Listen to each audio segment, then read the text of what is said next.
자, 오늘 3월 29일 시장 정리 같이 가보도록 하겠습니다. 자, 요즘 여전히 우리 유튜브 보시는 분들, 구독 안 하시고 보시는 분들이 많은데, 구독은 항상 사랑이죠. 지금 당장 right now 눌러서 구독가족 되시면 좋을 것 같습니다. 그래서 다르게 제가 방송 올려드리는 부분도 알람까지 설정을 하셔서 알람으로도 같이 만나보시면 좋을 것 같아요. 자, 미국 시장부터 먼저 보도록 하겠습니다. 이번에는 지금 보니까 여러분들이 먼저 보셔야 되는 부분이 하나가 있는데, 미국 채권 일단은 먼저 좀 봐주시는 게 좋을 것 같아요. 미국 채권을 좀 봐주시는 게 좋을 것 같습니다. 최근 들어서 이제 미국의 그 지역은행 부분에 대한 리스크가 굉장히 좀 커졌죠. 지역은행 리스크가 커지면서 채권도 굉장히 좀 많이 하락을 했어요. 미국의 채권도 믿을 수 없다. 뭐 이런 부분들 일단 얘기가 일단 나왔고, 그런 부분들로 인해서 굉장히 좀 많이 힘든 모습들을 일단 보였는데, 2년 채권 수익률이 지금은 뭐 많이 안정을 취하고 있는 그런 모습을 일단은 보여주고 있습니다. 그래서 원래는 채권 수익률 자체가 그냥 훅 빠지는 그런 모습들도 일단 보였습니다만은, 이 부분이 조금 안정을 취한다라고 하는 부분은 기본적으로 미국 내에 이제 은행에 관련된 리스크 자체는 좀 많이 해소되었다, 이렇게도 시장에서는 판단을 하는 것 같으니까 여러분들도 그렇게 일단 봐주시면 좋을 것 같고요. 하루 만에 76 정도 올랐습니다. 그렇죠? 지금 보면 이게 선 차트로 보여드릴까요? 선 차트로 말고 캔들로 일단은 보여드리도록 하죠. 캔들로 일단은 보도록 합시다. 캔들로 보면 최근에 이제 미국 금리 자체가 굉장히 좀 큰 폭으로 좀 떨어지는 그런 모습이 일단은 보였는데, 이 부분이 그래도 나름 안정을 좀 취해주는 그런 모습이 일단 보였고요. 보도록 하죠. 차트를 보면은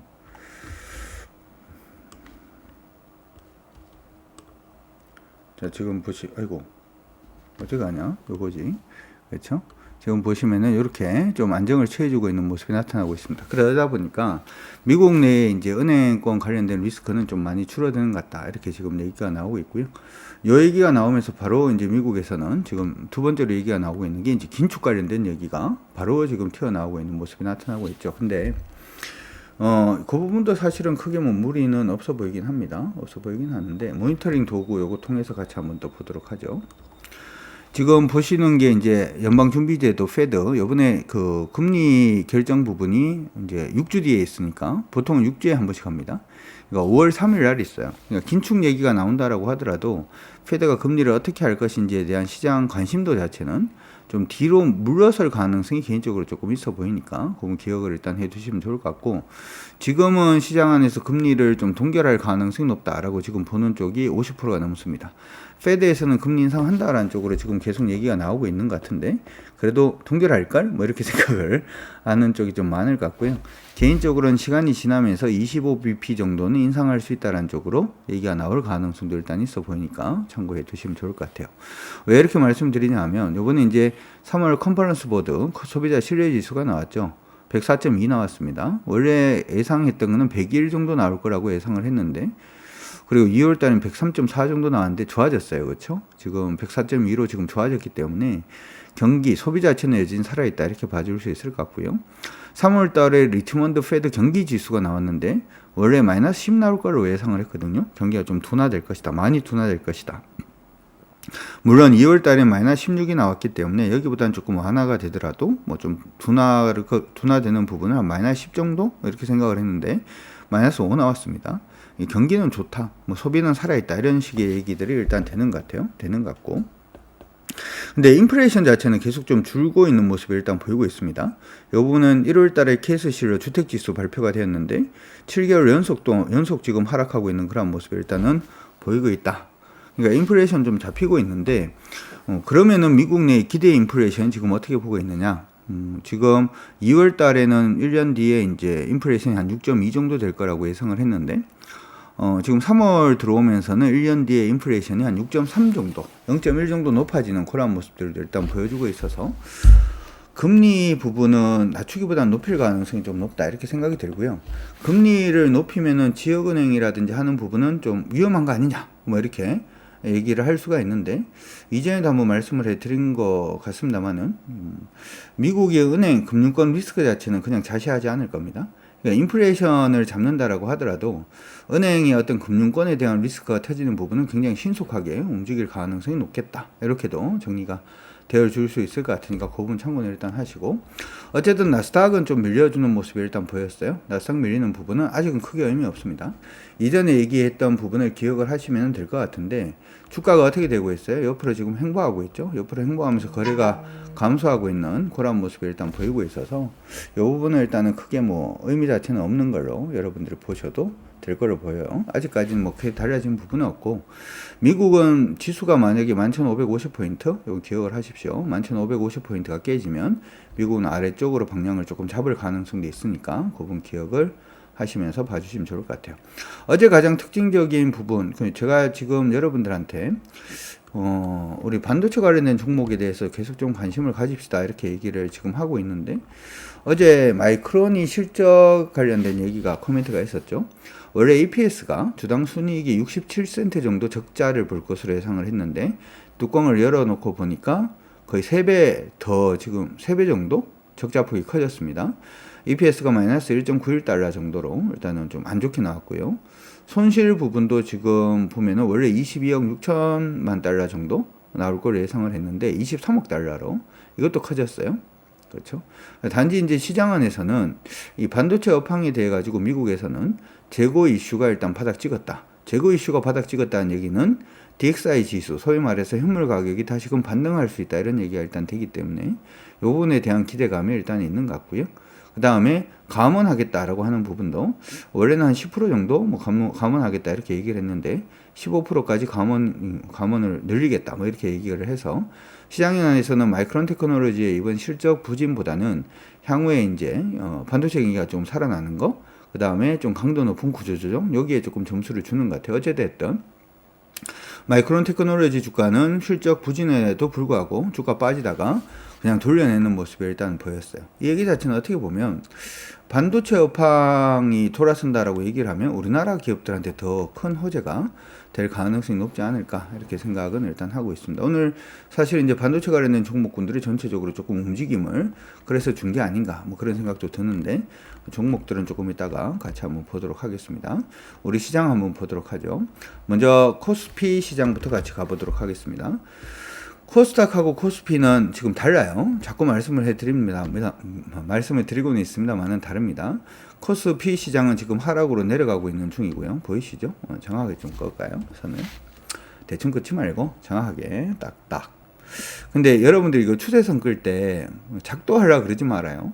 작도는 초보들이나 하는 겁니다. 꼭 뭐 하냐 하면은 자동차 그 주차할 때 완전히 막 주차선에 맞추려고 하는 거 있잖아요. 이거 누가 하는 거죠? 초보들이 하는 거죠. 대충 보고 맞춰도 대충 간격이 맞으면 되는 거죠. 나중에 여러분들이 그냥 기술적 분석을 할 때 많은 분들이 작도를 자꾸 하려고 그래서 굉장히 좀 걱정이 돼요. 작도하는 거 아닙니다. 전체적인 흐름을 보려고 하는 거니까 그건 기억을 해 두시면 좋을 것 같습니다. 어찌됐든 위쪽으로 룸 자체가 지금 남아있고 2464포인트 언저리가 가면 저항을 일단 받아줄 걸로 예상을 하고 있고요. 오늘 양봉 띄웠어요. 0.37% 정도 올라가는 모습인데 거래가 줄었어요. 그렇죠?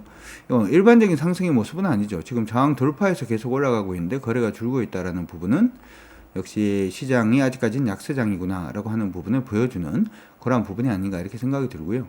오르면은 뭐 2460포인트 언저리가 1차적으로는 일단 저항이 될 수가 있으니까 코스피 종목들은 여전히 종목 비중 자체가 일단은 뭐 0에서 30% 정도 뭐 그런 식으로 비중을 가져가는 게 가장 현명하다라고 하는 부분 언급을 해드리고, 두 번째 코스닥은 조금 다르다라고 말씀해드렸죠. 코스닥은 오늘 굉장히 의미가 있습니다. 의미가 있는 게 제가 여러분들한테 지금 코스닥 시장의 저항이 여기라고 말씀을 해드렸죠. 코스닥 같은 경우에는 저항 부분이 836포인트, 836포인트가 굉장히 강한 저항입니다. 이렇게 얘기를 했는데 836, 837 그렇죠? 많이 보면 837까지도 봐줄 수 있는데 여기가 강한 저항이에요 라고 말씀해 드렸는데 오늘 이 부분을 일단 돌파를 했습니다. 오우야, 그렇죠? 시장이 돌파를 해서 올라가는 모습입니다. 자, 올라가니까 기분이 좋아요. 저도 기분이 좋은데 돌파해서 올라갈 때는 반드시 확인해야 되는 과정이 하나가 있죠. 역시 거래입니다. 여러분들이 주식을 하실 때 자꾸 오늘 얼마 올랐다 얼마 빠졌다라고 하는 부분만 보시는 게 습관이 돼 있으신 분들이 굉장히 많은데 항상 뭔가를 돌파를 한다든지 뭔가 지지를 받는다든지 아니면은 그냥 이전 고점을 돌파를 해서 올라간다든지 이전 저점을 깨고 내려간다든지 여러 부분에 있어서 여러분들이 반드시 그 질적인 부분이 이걸 얼마나 신빙성을 두고 볼 수 있는가에 대해서는 항상 거래가 굉장히 중요합니다. 거래 비교하시는 거 아마 여러분들이 배우셨을 것 같은데 자 지금 보면 이때 보니까 단봉이죠, 그렇죠? 등락폭 자체가 한 0.7%뭐 되는 것 같아요. 한 1% 정도 등락.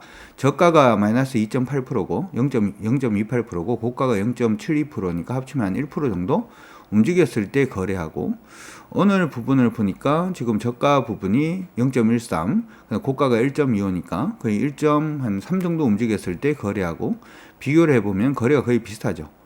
오늘 돌파하는 부분이 신뢰가 굉장히 높느냐라고 하면 잘 모르겠어요. 솔직하게. 잘 모르겠습니다. 물론 이제 지금 뭐 중국이 테크주 위주로 해서 급등을 해주고 있는 모습이 일단 나타나고 있고 그리고 이제 저는 2분기부터 시작해서는 나중에 유튜브 방송이라든지 한국경제TV에서는 조금 더 자세하게 또 설명을 해드리긴 할 건데 저는 이 4월달은 중국 모멘텀이 더욱더 중요하다 이렇게 생각을 하고 있습니다. 그래서 중국 모멘텀이라고 한다면은 아까 이제 마이크론에 대한 그 기대감도 사실은 중국 때문에 나온 거거든요. 중국이 이제 경기가 회생하기 시작을 하면 반도체 수요 자체가 일반적으로 이전 수준으로 회복될 가능성이 높고 그러면 당연히 반도체 매출 증가 가능성도 높고 그러면은 IT 관련돼서 뭐 매출 비중이 또 높은 회사들은 좋아질 가능성이 높다. 뭐 그렇게 식으로 지금 노래가 조금 만들어지고 있는 것 같긴 합니다. 어찌되었든 이건 조금 두고 봐야 될 것 같아요. 그래서 원래는 이제 저항에 부딪혔는 첫봉 저가 깨지면은 뭐 깨지지 않으면 괜찮다 이렇게 보는데 코스닥 시장은 이제부터 이렇게 봅시다. 만약에 조정을 받는다라고 하더라도 일단 긍정적으로 나왔는데 이걸 굳이 부정적으로 볼 이유는 없죠. 그렇죠? 야, 너 여기서 꺾여야지. 왜 올라? 뭐 이런 식으로 하면서 난 죽어도 나는 널 따라가지 않으리. 뭐 이렇게 생각할 이유는 전혀 없습니다. 지금 부분에서는 코스피는 하나 기억을 해둘게 834포인트. 그냥 834 정도만 기억을 합니다. 그래서 834포인트가 깨지지 않으면 상승 흐름 자체는 그대로 유지가 된다. 아까 얘기할 때 코스닥의 현금 비중 자체가 주식 비중이 0에서 30% 정도 된다면 지금 코스닥은 주식 비중 자체가 거의 100%, 70에서 100% 정도 일단 가져가야 되는 그러한 시장이 계속 유지가 되고 있으니까 여러분들 참고하시고 봐주시면 좋을 것 같고 834가 깨지면은 시장이 조금 애매해질 수 있다라고 하는 것도 같이 기억을 해두시면 좋을 것 같습니다. 참고하십시오. 자, 그래서 아까 얘기할 때 마이크론 관련해서 좀 긍정적인 얘기가 일단 나왔고 해서 반도체 관련된 종목군들 여러분들이 좀 체크를 하시고 보시는 게 어떨까 이렇게 생각이 듭니다. 그래서 반도체 관련된 종목군들 어떤 식으로 봐야 될 건지 여러분들 한번 가볍게 정리를 한번 해보는 시간 갖도록 하죠. 이게 지금 제가 이제 여러분들한테 보여드리고 있는 우리 회원분들한테 보여드리고 있는 반도체 관련된 종목인데요. EUV 관련된 종목이 있죠. SNS텍은 이전부터 조금 언급을 해드렸는데 뭐 잘 가고 있는 중입니다. 이건 크게 뭐 무리는 없는 것 같고요. 무리는 없는 것 같고 SNS텍이 일단 그렇고 지금 FST가 한번 뜨고 난 다음에 지금 조금 깔아앉는 모습인데 이것도 뭐 한 24,300원 돌파하면 나쁘지는 않을 것 같습니다. 참고해 두시고 오늘 많이 움직였던 종목들 중에서 자동차용 반도체 중에서 밑으로 쭉 내려오면은 제가 따로 정리를 한번 했는데 자율주행 관련된 부분의 종목군 안에서 네페스가 오늘 굉장히 강하게 움직이는 모습입니다. 오늘은 사실 네페스도 강하게 움직이고 네페스 아크도 굉장히 장비 종목이죠. 굉장히 강하게 움직이는 그런 모습이 일단 보였는데 하나 기억을 해 두셔야 되는 부분은 기술적 반등 일단 돌파다 이렇게 생각을 해 두시고 보시고요. 오르면은 첫 번째 부딪힐 자리가 여기 있습니다. 25,000원 자리에 여기에 위치를 하고 있습니다. 25,000원 좀 넘는 것 같네요. 26,000원 정도 26,700원 언저리가 되는 것 같은데 여기 저항이 있으니까 이거 참고하시고 일단은 네페스는 기억을 해 두시면 좋을 것 같고요. 자율주행 관련된 종목군들이 오늘 조금 강세 움직임 보여주는 모습 일단 보였고 그 외에 자동차용 반도체 안에서 두산 테스나도 오늘 좀 강세 움직임 보였습니다. 두산 테스나의 움직임을 보더라도 이것도 차트를 조금 길게 해놓고 보도록 하죠. 여기서 밑으로 빠지고 있는 부분이 하나가 있고요. 두 번째로 여기 빠지고 있는 부분이 하나가 있죠. 기술적 반등을 하고 있고 기술적 반등이 거의 상단까지 지금 올라와 있으니까 신규로 접근을 하긴 조금 어려울 것 같고요. 가지고 계신 분들은 여기 저항 지금 보니까 한 42,200원 언저리가 되는 것 같은데 이 부분의 저항 일단 체크하시면서 봐주시는 게 좋을 것 같습니다. 파운드리 관련된 종목들 중에서는 오늘은 네페스아크 일단 좀 올라오는 모습이었는데 네페스아크도 지금 보시는 것처럼 뭐 반도체 관련된 종목군들이 대부분 다 그래요. 상승으로 지금 바로 치고 올라가는 종목보다는 지금 아래에서 이제 치고 올라오고 있는 종목군들이 좀 많으니까 그분 참고는 일단 해두시고 이렇게 보면은 룸 자체가 네페스보다는 네페스아크가 조금 더 룸이 좀 크긴 합니다. 기술적 반등인데 기술적 반등의 룸 자체가 지금 이만큼 벌어져 있는 상태니까 네페스아크는 관심 가지시고 지금부터 시작을 해서 한번 보시고 내일부터 타이밍이 나오면 한번 노려보시는 것도 일단 나쁠 것 같지는 않으니까 참고하시기 바랍니다. 여기 안에서 같이 움직이고 있는 게 러셀이라는 종목인데 이건 좀 작은 종목이죠. 같이 조금 움직임을 보여주고 있고요. 길게 한번 보도록 합시다. 길게 보면은 요즘 시장에서 어떻게 보면 코스닥이 움직이고 있다 보니까 개인들이 매매한 종목들이 좀 탄력 있게 움직이고 있죠. 저항선까지 올라왔고요. 지금 저항선에서 패턴 만들어주고 있는 모습으로 일단 보입니다. 패턴 만들어주고 있는 모습으로 보이는데 패턴의 상단 가격권이 4,415원 정도가 되네요. 이거는 4,415원 정도가 돌파가 되면 슈팅 나올 가능성이 있습니다. 슈팅 나올 가능성이 있으니까 참고하시고 여러분들 한번 봐주시면 좋을 것 같습니다. 그 외에는 뭐 지금 보시면 코미코 이거는 후공정 관련된 기업이죠. 혼자 이제 좀 올라오고 있는 모습인데 오늘 저항이 부딪힌 모습이에요. 저항이 부딪힌 모습이니까 이거는 저항선 돌파하는 부분까지도 한번 체크를 하시고 난 다음에 저는 이렇게 생각이 듭니다. 여러분들이 이제 초보 투자자가 아니신 분들은 매수했다가 부딪혀서 꺾이면 그냥 팔면 되는데 초보 투자자라면 아예 돌파를 하고 난 다음 보시는 게 나아요. 그래야 종목이 좀 더 확률이 높아지게 되니까 그건 기억을 하시면서 보시면 좋을 것 같고요. 지금 그 외의 종목군들 지금 보면은 시스템 반도체 관련된 종목들 중에서 A-프로 뭐 이런 종목들도 좀 올라오고는 오고 있습니다. 어제되었던 미국의 이제 반도체 관련된 그 지금 코멘터리 자체가 조금 달라지고 있는 그런 모습이 일단 보이고 있으니까 그건 기억을 일단 해두시면 좋을 것 같고 삼성전자하고 SK 하이닉스 원래 마이크론이 좋아지면 이쪽이 좋아져야 되는데 아까 얘기를 했다시피 우리나라 지금 뭐 삼성전자가 포함이 되어 있는 코스피 시장이 아직까지 추세 자체가 하방이다 보니까 얘는 아직까지 추세를 완전히 돌지 못했어요. 그 65,000원 돌파를 하면 그때부터 보려고 생각을 하는 종목이니까 참고 일단 하시고 SK 하이닉스도 지금 마찬가지죠. 지금 보면은 작은 종목들은 먼저 추세가 좀 돌아서지는 모습 일단 보여주고 있고 큰 종목들은 지금 추세가 아직까지는 안 돌고 있죠. 지금 그러니까 일단은 먼저 돌아서는 종목들 위주로 해서 여러분들이 시장 대응을 하시면 좀 더 수익 올리시는데 도움이 되지 않을까 이렇게 생각이 드니까 참고하시고 여러분들 모두 화이팅 하셨으면 좋을 것 같아요. 개인적으로는 지금 내일 시장이 굉장히 중요할 것 같습니다. 코스닥이 지금 박스로 가느냐 아니면 그냥 슈팅을 할 거냐라고 하는 기로에 이제 저는 이번 주에 이제 그 부분이 결정이 된다라고 생각을 하는데 따라서 이제 지금부터는 여러분들이 코스닥 종목들을 따라가실 때 무조건 일단 안전마진 일정 부분 챙겨놓고 종목이 오르다가 다시금 이탈가를 이탈한다라고 하더라도 계좌가 마이너스 안 나게 그 현금 관리하는 부분 우리 교육방송에 유튜브 교육방송에 올려놓은 부분들 여러분들 참고하시면서 좀 봐주시면은 좀 도움이 되지 않을까 이렇게 생각이 드니까 좀 참고하시면 좋을 것 같습니다. 좋게 생각을 하면 좋게 생각할 수 있는 부분도 있어요. 좋게 생각을 하면은 뭘로 좋게를 생각을 할 수가 있냐 하면 한번 보도록 하죠. 좋게 보려 그러면 좋게 볼 수 있는 부분이 있거든요. 좋게 보려 그러면 좋게 볼 수 있는 부분이 있는데 지금 중국이 경기가 예상했던 것보다는 뭐 그렇게 좋은 건 아니다. 뭐 이런 얘기를 일단 하고는 있습니다만은 지금 보시는 것처럼 위에나가 계속해서 강세 움직임 보여주고 있죠. 그렇죠? 위에나가 이전에 오르고 난 다음에 추세가 다시금 아래쪽으로 조금 방향성을 잡아주고 있는 모습이 일단 보이고 있고 이 방향성을 잡아주면 외국인들은 보통 뭐라고 생각을 하냐 하면 우리 시장 자체가 좀 그러니까 중국 시장은 이게 위에나가 강세면 중국에 들어가서 환차익을 얻으면 되는데 중요한 게 이제 얘들은 들어가면 돈 자체가 마음대로 뺄 수가 없어요. 그러다 보니까 어느 쪽으로 많이 오냐 하면은 물론 중국으로도 가긴 합니다만은 이쪽으로 많이 오는 거예요. 원화 쪽으로. 지금 보시면 원화의 흐름 자체가 오늘 뭐 계속 밀렸다가 반등하고 하는 모습은 일단은 보여주고는 있습니다만은 딱 지금 저항이 부딪혀 있는 상태죠. 여기서 이제 그 환율 기준으로 봤을 때 원달러 환율이 1293원 정도, 1293원을 이탈하는 모습을 보이면 원화는 강세로 갈 겁니다. 1293원을 이탈하는 모습을 보이면 원화가 강세로 가고, 원화가 강세로 갈 가능성이 높다라고 생각을 하니까 당연히 외국인들은 우리 시장에서 어떻게 할까요? 매수를 하죠. 매수를 하는 경향들이 지금, 그래서 이제 매수하는 경향들이 지금 보이고 있다, 이렇게 판단할 수가 있기 때문에, 그렇죠? 그러면은 우리 시장이 예상보다는 좋아질 수 있어요. 그러면은 금리 인상하는 리스크 자체가 커지는 부분은 어떻게 생각합니까? 라고 하면 아까 보여드린 것처럼 이게 5월 달이에요. 지금이 아니고 5월 달이거든요. 그러니까 시간적인 여유가 있다는 거죠. 시간적인 여유가 있고, 지금은 미국은 불안해도 중국은 경기가 살아나고 있고, 아시다시피 중국 은행들은 리스크가 별로 없거든요.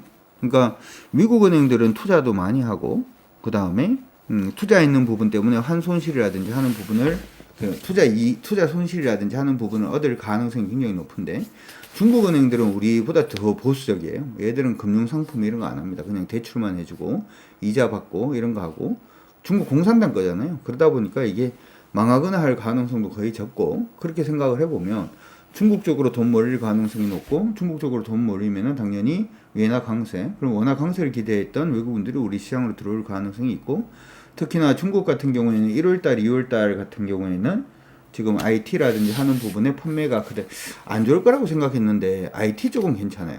산업 생산은 그렇게 살아나고는 있지 않지만 IT 쪽은 또 괜찮은 모습을 보여주고 있어서, 그런 부분을 생각하면 4월달 시장이 나쁘지 않겠다. 특히나 4월달에는 뭐가 들어오냐 하면 배당이 들어와요.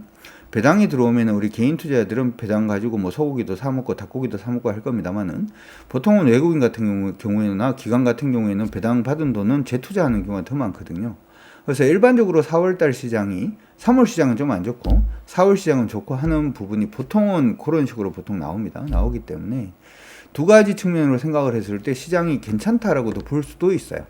아까 얘기했다시피 시장이 긴축적으로 생각을 하면은 시장이 이제 이거 밀리는 거 아니냐 이렇게 생각을 할 수도 있습니다만은, 방금 전에 얘기했는 걸로는 또 올라갈 수도 있는 부분도 있으니까 지금부터 시작을 해서는 시장이 어느 쪽에 장단을 맞출지에 대해서 여러분들이 좀 생각을 하시면서 보시면 좀 더 도움이 되지 않을까 싶습니다. 어찌되었든 시장에서 일반적으로 얘기하는 인사이트하고 조금 다른 인사이트, 제가 여러분들한테 반도체 관련된 종목 얘기한 지가 한 2달 정도 된 것 같은데, 1달 반, 2달 정도 된 것 같은데, 항상 시장에 앞서가는 인사이트를 드리도록 노력할 테니까 구독과 좀 많이 되셔가지고 그 부분에 도움들 많이 받아가시면 아마 여러분들이 생각하는 것 이상의 성공을 누리지 않을까 이렇게 생각을 해봅니다.